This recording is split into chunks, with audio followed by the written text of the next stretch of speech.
naman tayo sa another episode ng ating Badong Aratilis Vlogs.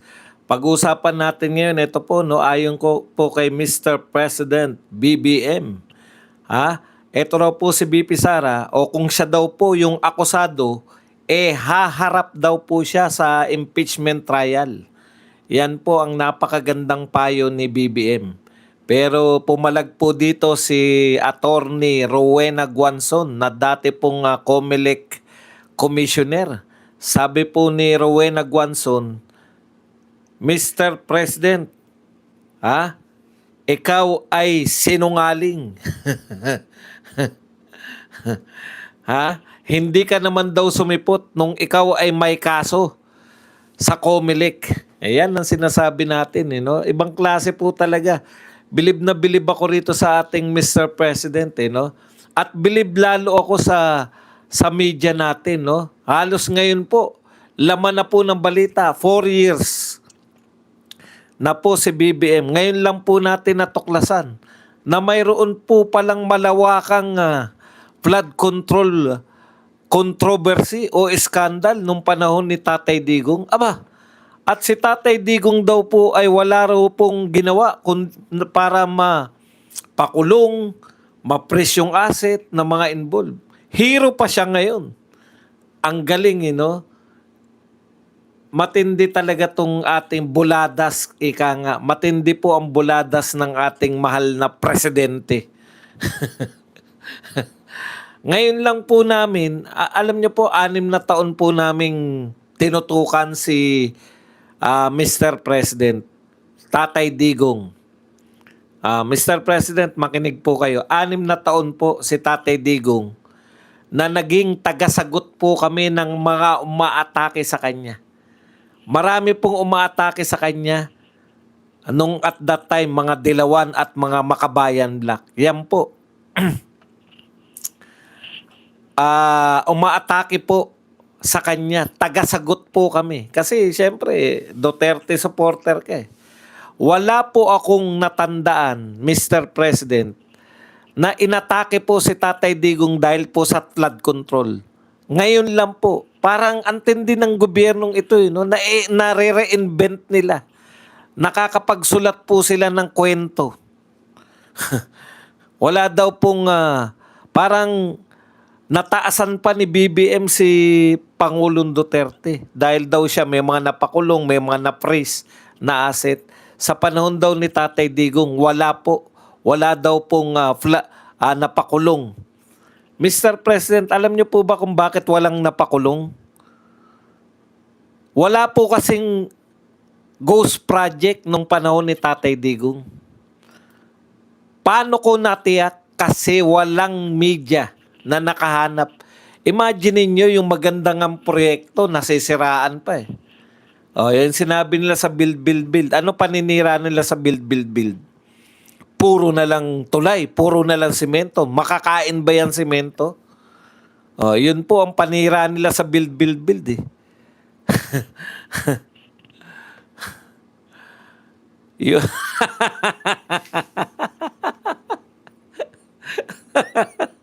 Na-disappoint daw ako kay BBM kasi mahal na mahal ko daw siya.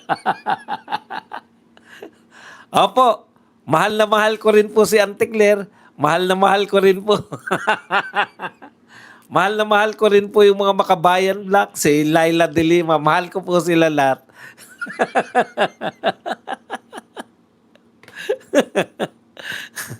Nakakatawa.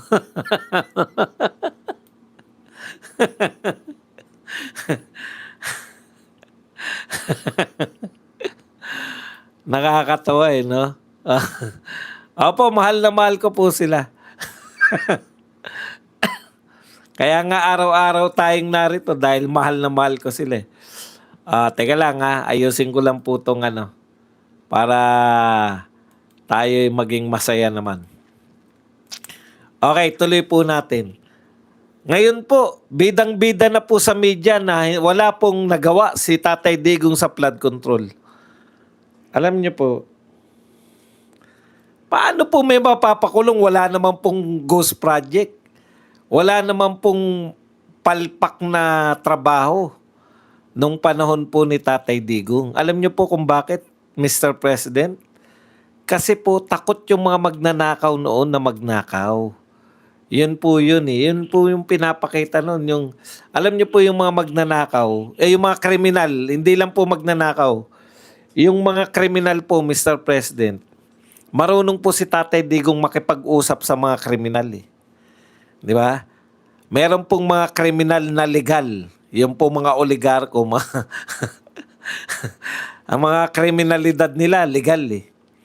Meron pong mga kriminal na illegal, yung mga sindikato, drug lord, yung mga magnanakaw sa gobyerno.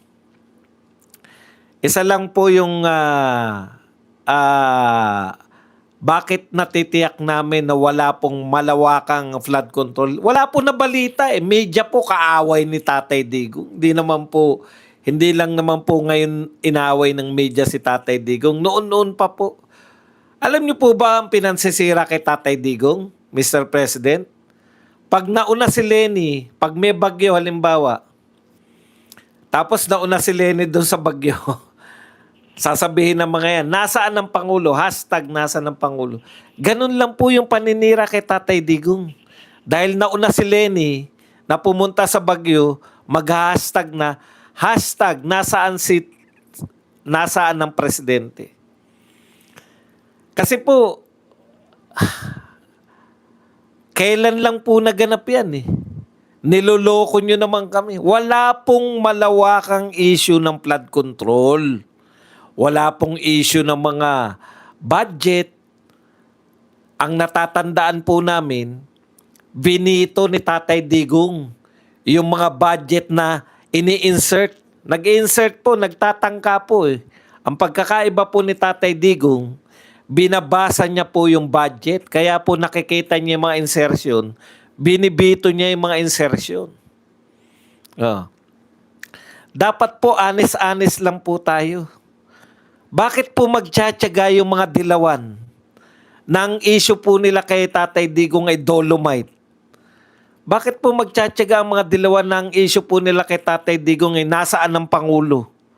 Kung meron pong mga flood control, meron pong mga ghost project, kung meron pong mga substandard project. Di ba? Bakit po yung media hindi po nila nilalantad dyan noon? Bakit wala po noon yan? Samantalang, yung Dolomite Beach, nakatutok po sila, sinisiraan nila yung magandang proyekto. Yun lang po, yung alam lang po natin lahat para hindi na po tayo magpaligoy-ligoy pa. Meron naman pala silang flood control na pwedeng silipin. Kaya po hindi po kami makapaniwala na after 4 years, aakusahan nyo si Tatay Digong na hindi umaksyon. Yung ano po, yung... yan po yung naisip ko, hindi po normal. Hindi po normal yung nagsasanga-sanga na po. Yung inaakusan nyo po na flood control scandal, sa panahon po ninyo yun, Mr. President. Hindi po sa panahon ni Tatay Digong. Kung gusto nyo palang si Tatay Digong nga magpakulong, dapat inassign nyo siya. Hindi nyo siya pinakulong dun sa dahig. Dapat binigyan nyo siya ng special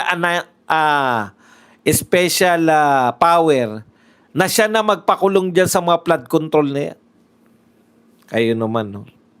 Walang ganunin. Okay. In fairness po kay BBM, meron po siyang sinasabi. Kasi binabanatan nyo na parang walang nangyayari sa flood control, di ba? Ito po, si BBM. Tinatanong po siya, ano na yung nangyari sa flood control? Tandaan niyo po, Mr. President, pinapaalala ko lang, presidente po kayo ng Pilipinas. Kayo po pinakamakapangyarihan. Pero parang, eto po sa sinasabi niya na to sa press con, parang wala siyang magawa talaga. Pakinggan po natin.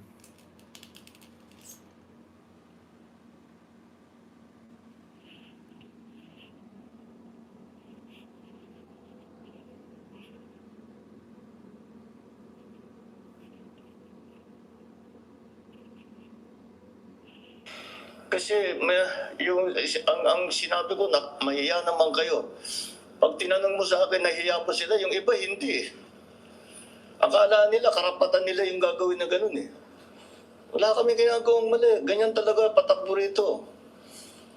And that's the hardest part to change. That's the hardest part to change. The culture of within government, where to take they put all kinds of nice words, rebate, kickback yan. Wala nang ibang sa tunay na salita, kickback yan. Okay daw yun, para sa iba, okay sa kanila yun. At saka karapatan nila bilang whatever, meron silang share doon sa ginagastos ng pera ng gobyerno. Kasi Ayan, katulad po niya, no, Mr. President, alam niyo po pala. No? Oh. Alam niyo po pala na meron pong mga hindi nahihiya. Kami po, pwede po namin sabihin mga vlogger yan. Actually, sinasabi namin yan. Yung sinasabi ni Mr. President, meron daw pong mga hindi nahiya. Nireport mo lang, Mr. President eh. Vlogger kami, kaya din namin yan sabihin na mas malala pa dyan na sasabihin namin, hindi lang po sila hindi nahiya, makakapal lang apog. At saka magnanakaw talaga, mga talipandas, mga hudas, barabas, hestas. Mr. President, sa totoo lang po, no? Presidente po kayo, alam po ninyo na hindi sila nahiya, alam po ninyo na nangingikbak sila. Ano pong ginagawa ninyo sa mga hindi nahihiyang mga magnanakaw? Action po, kasi ang ginagawa nyo para lang kayong reporter o para lang kayong vlogger. Binabalita nyo lang po na may mga nahihiya pong mga hindi nahihiyang mga magnanakaw. Ano po ang parusa nila? Sabi niya, yan ang pinakamahirap baguhin. Hindi po sila dapat binabago, hindi naman po sila 14 anyos at 15 anyos na kinakailangan baguhin Parusahan po sila, Mr. President. Kaya po nagkakaletse-letse ang buhay natin Ayaw nyo silang parusahan. Hindi po sapat na alam ninyo na may mga tao na hindi po nahihiya sa pagnanakaw. Tama yung sinasabi niya, parang karapatan pa nila Iba lang ang tinatawag nila, pero kickback daw yun. O alam mo pala, Mr. President, bakit hindi mo sila ipagpapahuli? Bakit po ang pinapahuli ninyo yung katulad ni Marcoleta na walang kickback? Alam po ng taong bayan, lahat po na nang nag-aakusa sa kanya, campaign donation. Pero kayo, may alam po kayo na mga nangingikback, hindi po nahihiya, mahirap baguhin dahil talagang magnanakaw. Bakit ayaw nyo pong ipakulong, Mr. President?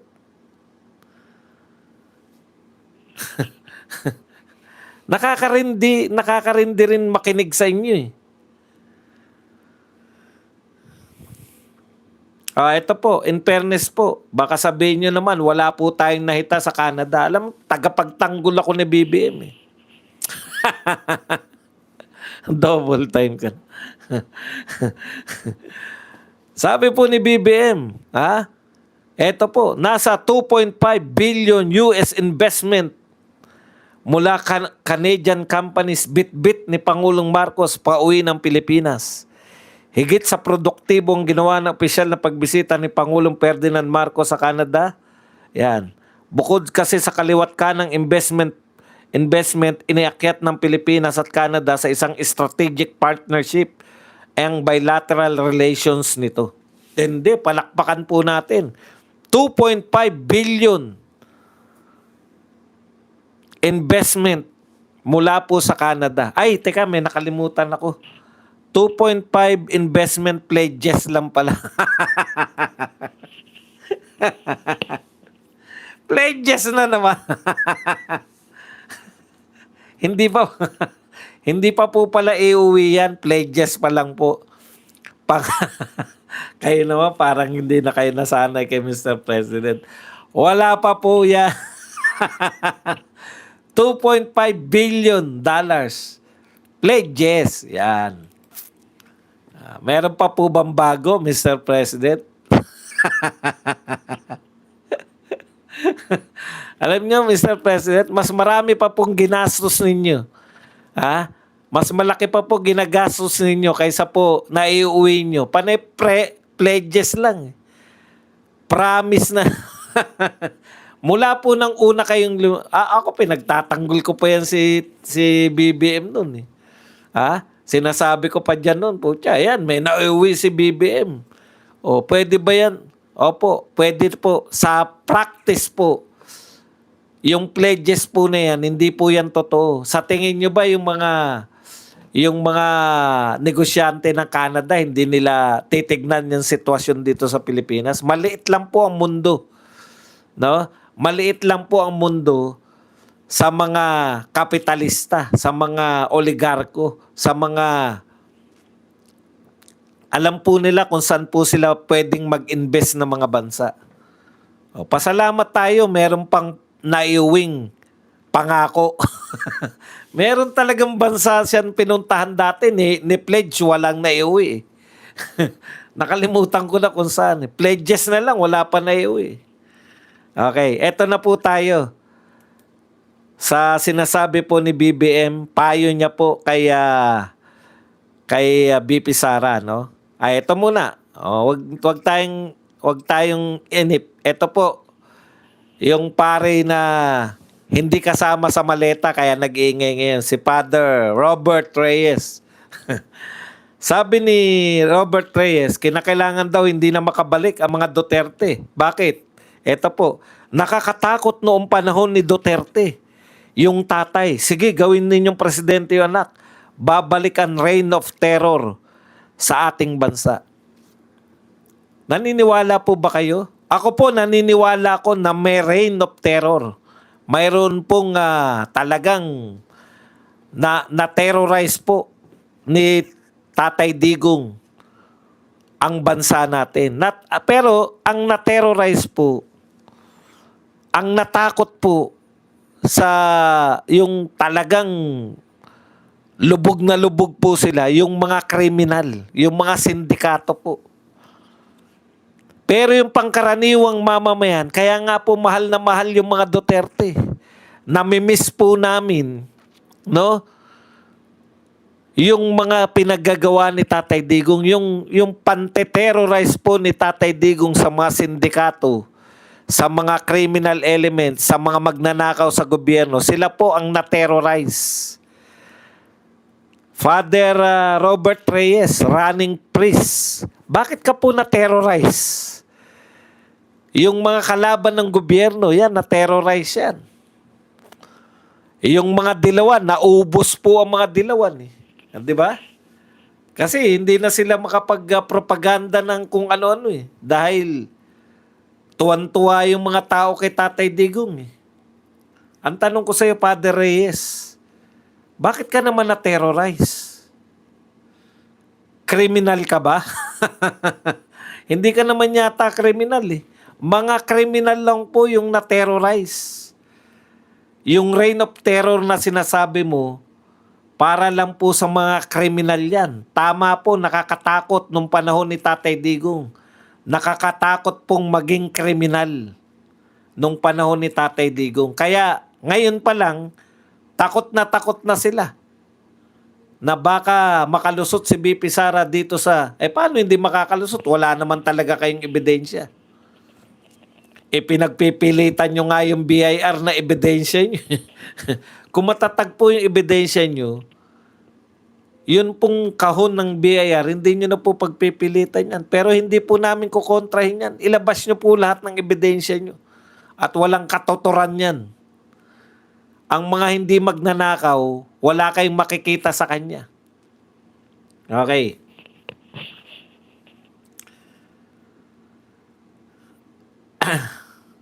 Isa-isay natin tong mga yung iba hindi raw nahiya, sabi ni BBM. Yung sinabi ko na mahiya naman kayo, pag tinanong mo sa akin, nahiya ba sila? Yung iba hindi eh. Eh di ipakulong mo, Mr. President. Bilib ka rin rito sa presidente natin eh. Tinanong siya ng reporter eh. Yung iba, yung sinabi raw niya na mahiya naman kayo. Sagutin na nga natin yan. No? Sabi ni Mr. President, ako lang naman yung nagpahayag niyan eh. O may sinagot ka po ni ni Congressman Yesyo. Ayan sabi ang bagyo ng Diyos ang naglantad sa korupsyon sa flood control. Kung angkitin mong kredito sa ginawa ng Panginoon, humanda kang harapin ang kanyang banal na kaparusahan. May Congressman Meow Meow. Mukha naging nawala ka lang sa pagiging congressman, naging banal ka na. Ano po, alam nyo, eto sagutin na nga natin yan. Ito. Pinagmamalaki niya kasi, I am the one who exposed all of this flood control corruption. I am the only one who has started to do anything about it. Bakit ang mga nakaraan, bang Pangulo, may nakita ba kayong ginawang ganon? Wala po, kasi wala namang flood control scandal noon. Mayroon ba silang kinulong? Wala nga po dahil wala namang ghost project noon. Mayroon ba silang prenis na account? Marami po, pero hindi po dyan sa flood control. Mayroon ba silang investigasyon na ginawa sa flood control? Wala nga pong flood control scandal. Wala, sa akin lang. Yan sabi. Kung talagang racket ko yun, bakit ko sisirain yung racket ko? It makes absolutely no sense. Isa-isahin natin Totoo po ba na pinaiimbestigahan nyo? 1 taon na po eh. Sino na po ang napakulong yung mastermind? Wala pang mastermind? Paano po nangyari yun?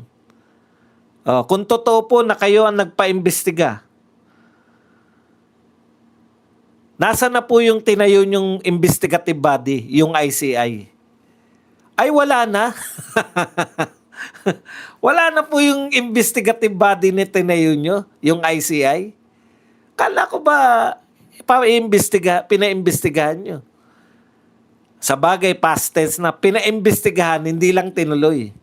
Alam nyo po, Mr. President, bago nyo po tapusin yung investigasyon, dapat tapos na. Nakita na kung sino yung mastermind. Gumawa po kayo ng ICI habang galit na galit pa yung mga tao. Kasi etong gobyerno na to, alam na nila yan eh. Alam nila pag galit ang tao, kulang kayo. Lilipas din yan. Hayaan nyo lang yan, lilipas din yan. Napakarami na pong issue na pinalipas lang natin. Issue ng sibuyas, issue ng bigas, issue ng baboy, issue ng smuggling. Lumipas lang eh. Issue ng scatter. Lilipas din yan. Ganyan po attitude niya eh.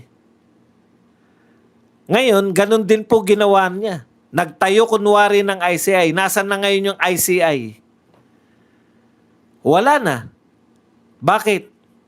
Pag nagtuloy-tuloy sila, matutukoy nila kung sino yung mastermind eh. Kaya tama naman yun, nagpasimula ka dahil Mr. President, wala kang isosona. Yung sinona mo nung isang, ganito po yan eh. Nung nakaraang taon, sinona niya yung mahiya naman kayo. Kasi wala siya maipagmalaki. Yun po yun, Mr. President. Nung last year, 2025 SONA, yan yung mahiya naman kayo, di ba? Yung 2024 SONA nyo, ipinagmalaki nyo yung flood control. Huwag nyo pong ipagmalaki na kayo nagpauna. Kasi ganyan din po ginawa ninyo noong 2023. Nagsona po kayo dahil hindi nyo rin po na-stop yung smuggling. Di ba? Kaya sinona nyo. Pag hindi nyo po kayang lutasin yung problema, sinosona nyo. Hahabulin namin ang smugglers. Hahabulin namin ang mga... Sinona nyo yan eh. Hanggang sa nakalimutan na. Kaya sinunan nyo rin tong flood control. Akala nyo makakalimutan namin. Hindi po nakalimutan ng tao. Mag-ano po kayo, mag-likes. 1,000 po tayo, konti lang po nagla-likes. Hindi po nakalimutan ng tao. Yan lang po ang isyong ayaw naming kalimutan. Uy, Caitlyn. Long time no look.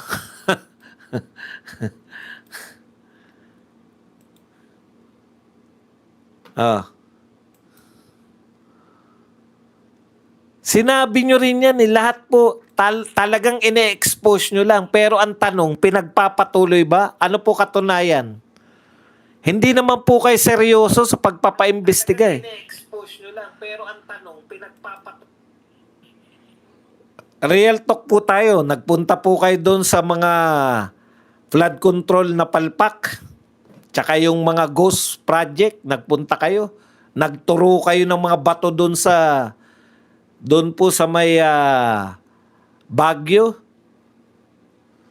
Saan pa ba nagpunta si BBM?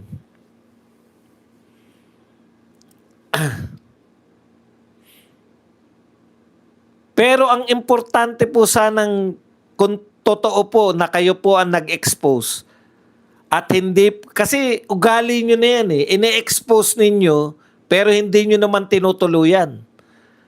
Salita lang po. Ako nag-expose, tama. Pero ano pong ginawa ninyo? Pinatigil po ninyo yung ICI. Binuwag ninyo yung ICI. Ikalawan yung ginawa, yung mga kaalyado ninyo sa Senado ayaw mag-imbestiga. Kasi kung kayo po seryoso na malaman natin ang punot dulo, yung pinaka sa bagay, dalawa lang naman yan eh. Sa mga naririnig po namin na mga mastermind, si Martin at saka si Saldico, tinuturo po ng mga ombudsman. Si Martin at Saldico rin ang tinuturo ng 18 Marines. At saka kayo.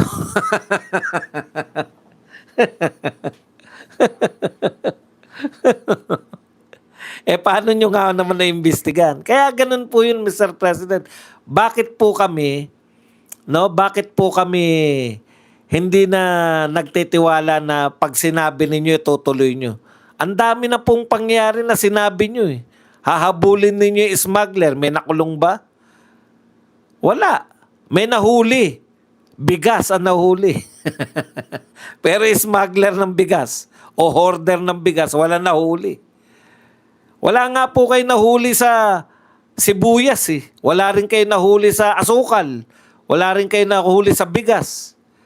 O, paano kami maniniwala na seryoso kayo sa sinasabi nyo? Sinabi nyo rin yan noon. Porket sinabi nyo ba, seryoso na kayo?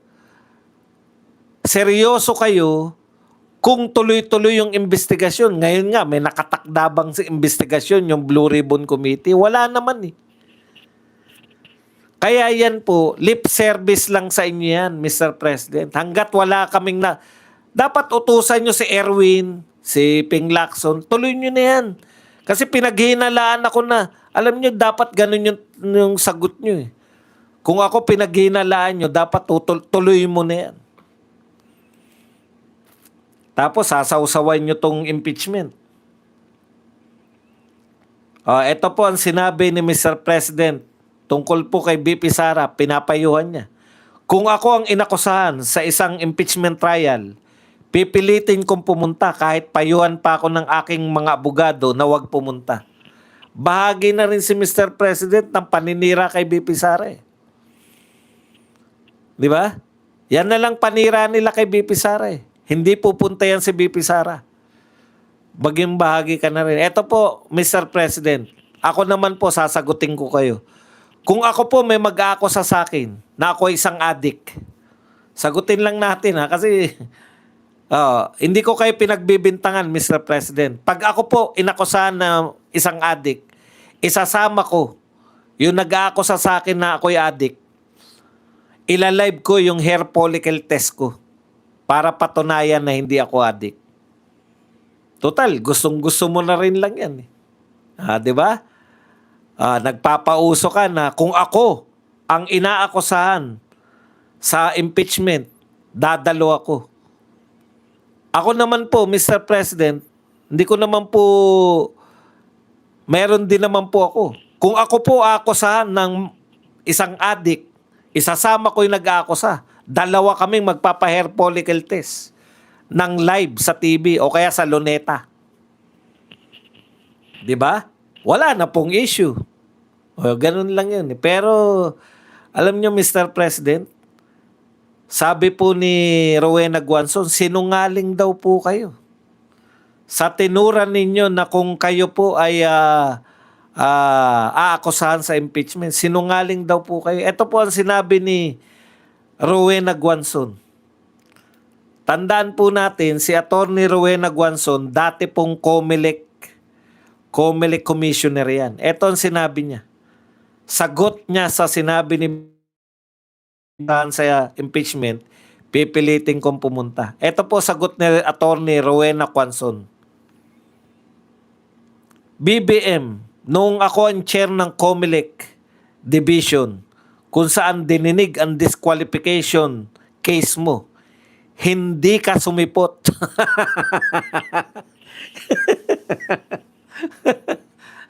Ikaw naman, no? Binibisto mo naman, Ma'am Rowena Guanzon, no? Sinabi ng abogado mo noon huli na may sakit ka, sinungaling. Oh, tignan mo. Papayuhan mo si BP Sara na dumalo siya.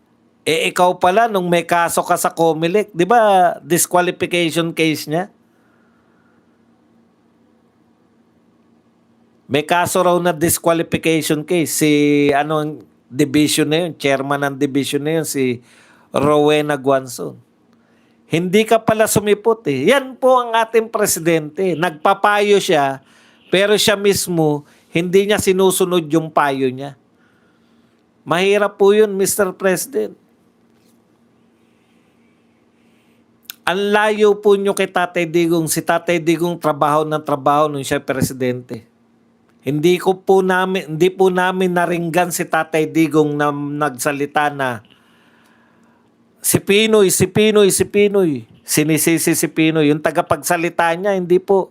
Wala pong sinisising Pinoy. Eh kung sisisihin lang nila si Pinoy, putya, ba't pa sila nagpresidente? Yun po dapat. Ganun po dapat ang attitude nyo.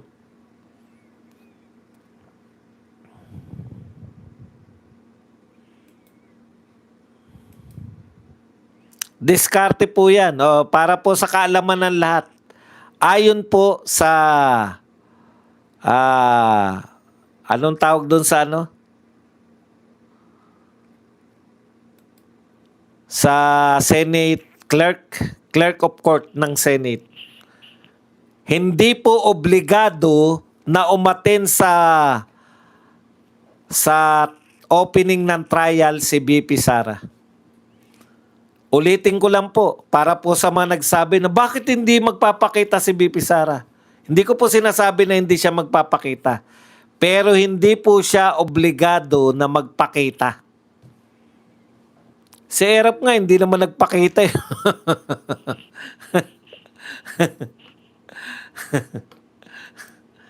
Kasi po ganun naman ang leader eh. Pag ang leader po nagsimulang pag ang leader po, nagsimula na yan na nanisi ng nauna sa kanya, hindi po magaling na leader yan. Ibig mong sabihin, tumakbo kang presidente, tapos wala kang alam gawin. Eh kung sinabi niyo po, Mr. President, na ganito, pag ako nanalo at may nakaharap kaming problema, isisisi ko kay Duterte, hindi ka siguro iboboto ng mga tao. Wala po kami narinig na isisisi nyo sa nakaraang presidente. Baliktad nga yung narinig namin eh. Itutuloy namin ang mga magandang nagawa ni Pangulong Duterte. Di ba? Yan yung sinasabi mo nyo eh. Pati yung friends to all, enemies to none, pakikipagkaibigan sa China, itutuloy mo, sabi mo eh. Tingnan mo yung mga interview nila. Kaya nga nag-pivot ka eh, di ba?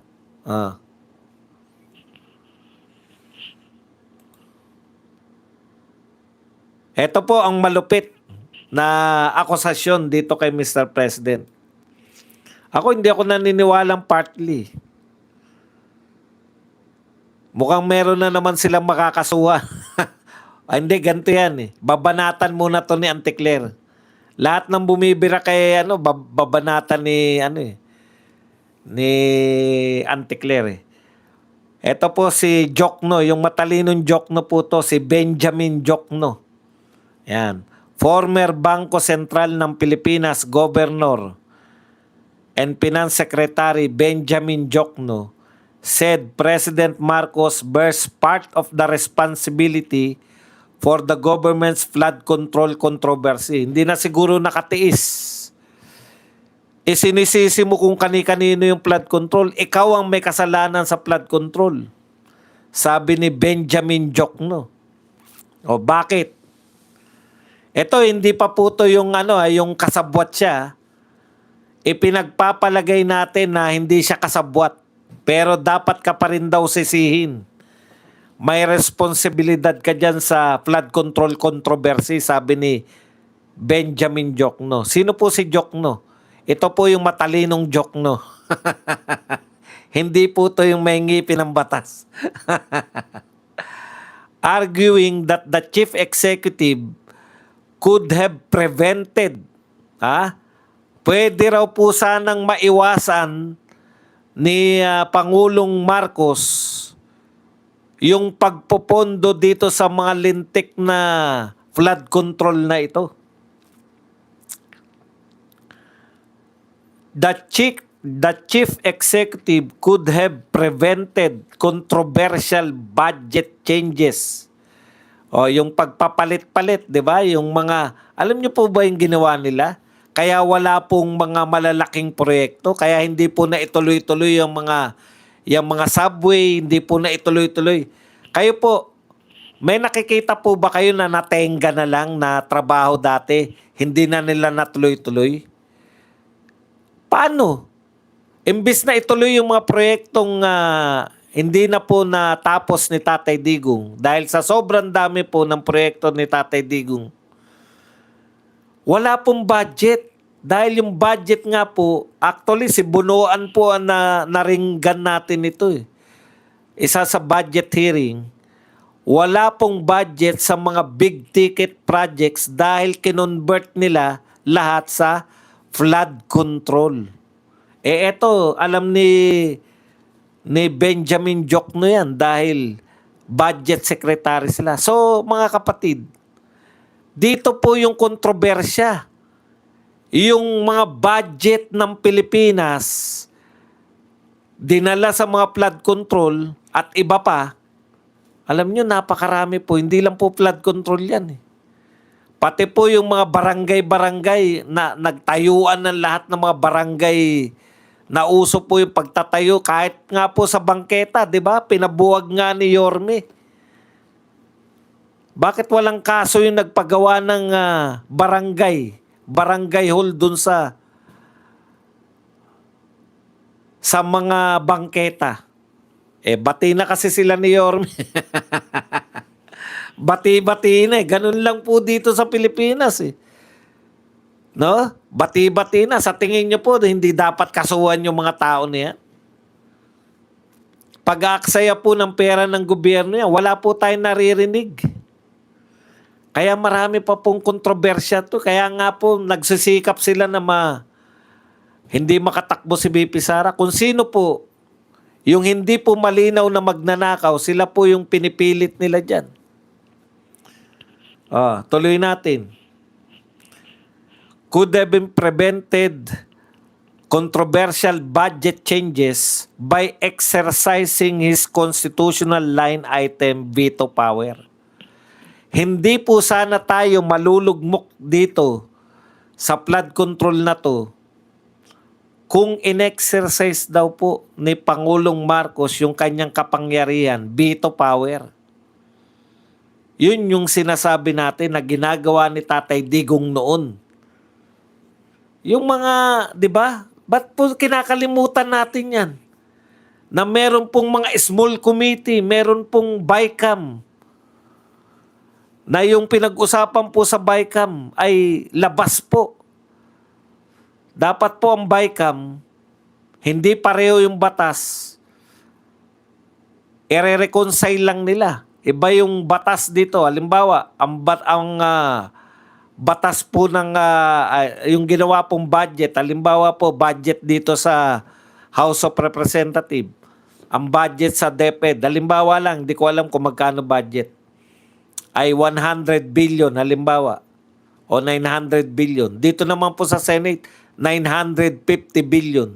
Yun lang po dapat yung i-reconcile nila. Magkaiba tayo ng budget sa DepEd. Pag-usapan natin yan, paano natin mare-reconcile. Gawin nating 925. Ganon. Ganon po yung, di ba? BICAM. Hindi po eh. Sa BICAM po, nag-insert sila ng budget.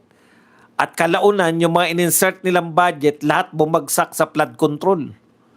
Kaya hindi po natapos yung subway, hindi po natatapos yung LRT-7 at iba pa. Kung may nakatenga po sa inyong mga probinsya,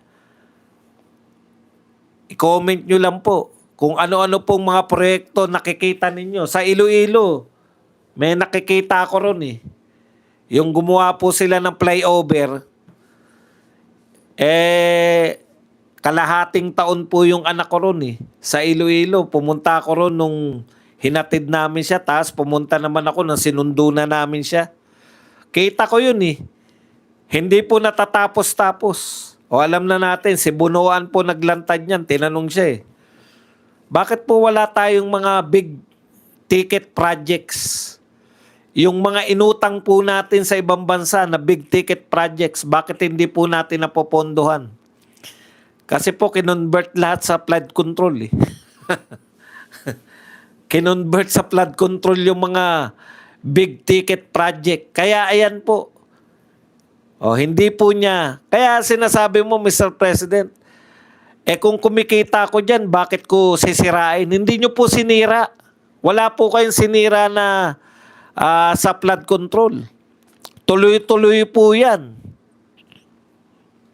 Ngayon, dahil napaka-controversial na, wala nang budget sa flood control, pero nilipat nyo sa iba. Wala pa rin sa mga big ticket. Kaya ang layo po eh. Hindi po dahil walang budget ngayon. Kay Tatay Digong kahit saan kaluminga, mayroong malalaking proyekto. Hindi po dahil, mas malaki pa nga budget ngayon ng infrastructure eh. Bakit walang makita ba dong? Flood control nga ni.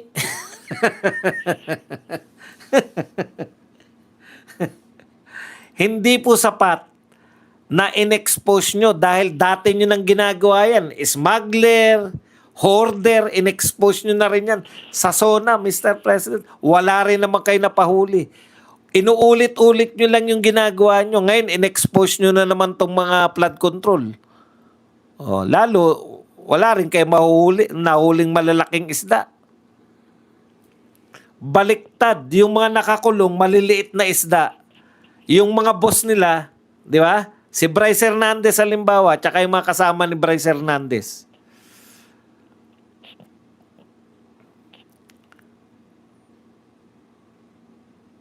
Mas mataas pa yung testigo ni Bryce Hernandez. Boss ni, sino tumitestigo laban kala Bryce Hernandez? Yung boss niya, si Alcantara. Pati po yung mga paghawak po ng paglalagay po ng mga state witness. Bakit nyo po papayagan na si Bunuan maging state witness? Pumayag daw din si BBM, payag din daw siya kay Bunuan na maging state witness eh. Siya na po ang pinakamataas sa DPWH. Kung ako nga yan, talagang halos kapantay niya na yung mga mastermind eh. Si Bunuan eh.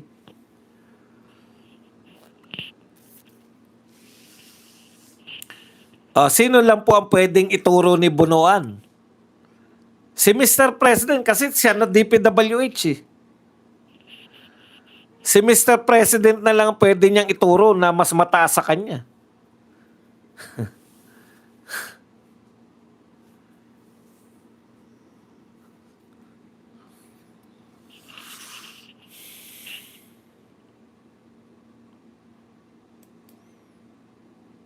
Si Martin, pwede niya rin.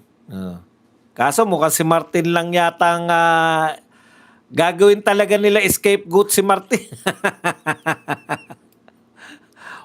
Yan ang mga, yan ang walang kamakamag-anak. Si Dizon wala po. Tokis lang. Tokis lang yan si Dizon.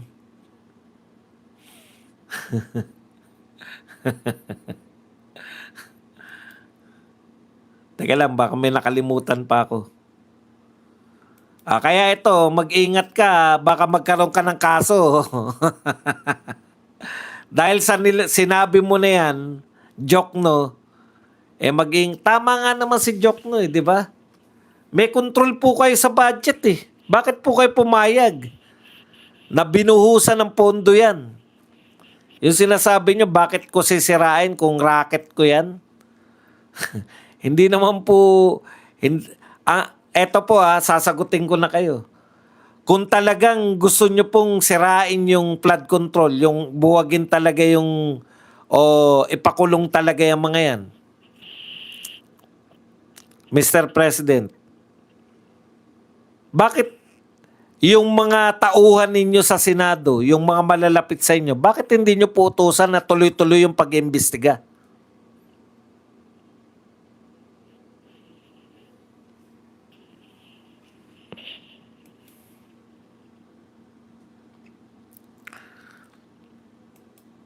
Ano po ine-expect natin bukas? Ayan nga po, ine-expect po natin yung mga unang topic po ng impeachment bukas. Siyempre, ganito po yan, magpo-propaganda. Alam niyo po, ang nakakainis po, yung propaganda po nito ng mga hindi bayarang media tsaka tong mga congressman na dapat magpakita si BP Sara. Kung talagang matatag yung ebidensya nyo, nariyan at wala si BP Sara, concentrate lang kayo sa ebidensya. Hindi. Alam nyo kung bakit ganon? Wala talaga silang matatag na ebidensya. Ang sasabihin lang nila, impeachment na hindi pa rin humaharap. Impeachment na ayaw pa rin magpaliwanag. Impeachment na. Di ba? Trial na ayaw pa rin. Kala ko ba gusto bloodbath? Bakit hindi nagpapakita? Yun pa rin po eh. Wala namang katotoran yan eh. Pag hindi ba nagpakita, hindi ka nagpakita, convicted ka na. Hindi naman po, sa ebidensya po yan. Bakit nila sinasabi, hindi pala apektado yung ebidensya? Ebidensya po ba yung pagmumukha ni BP Sara? Hindi. Bakit po kinakailangan nila? Kasi paninira lang yan lahat yung impeachment. Kaya nga nila pinahahaba, di ba?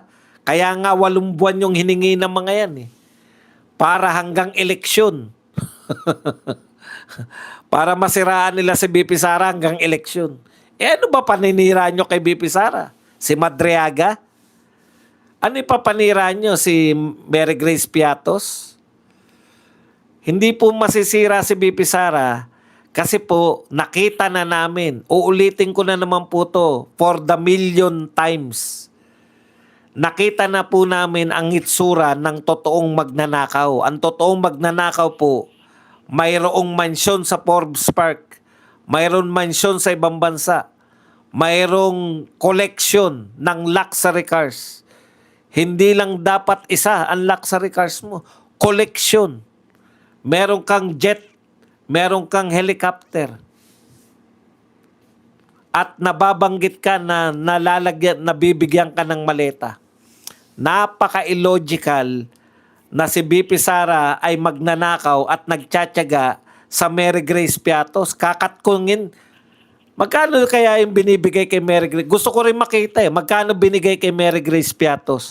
15,000? 20,000? Tapos kakatkungin ni BP Sara? Putya. Atin-atin lang to ha. Pumirma kayo ng Mary Grace Piatos tapos kalahati niyan akin ha. Puta, ilang Mary Grace Piatos para ka makakuha ng 1 milyon. Hindi po ganyan ang magnanakaw na mataas ang posisyon. Ang magnanakaw na mataas ang posisyon, hindi niya aawayin yung mga may control ng pera.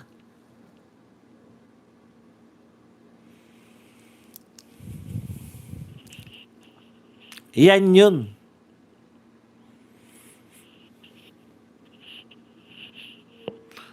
Yan lang po ang ating topic. Pwede na kayo magtanong, magbigay na reaksyon. Mag-likes po kayo. 1,300 tayo. 500 lang po nagla-likes.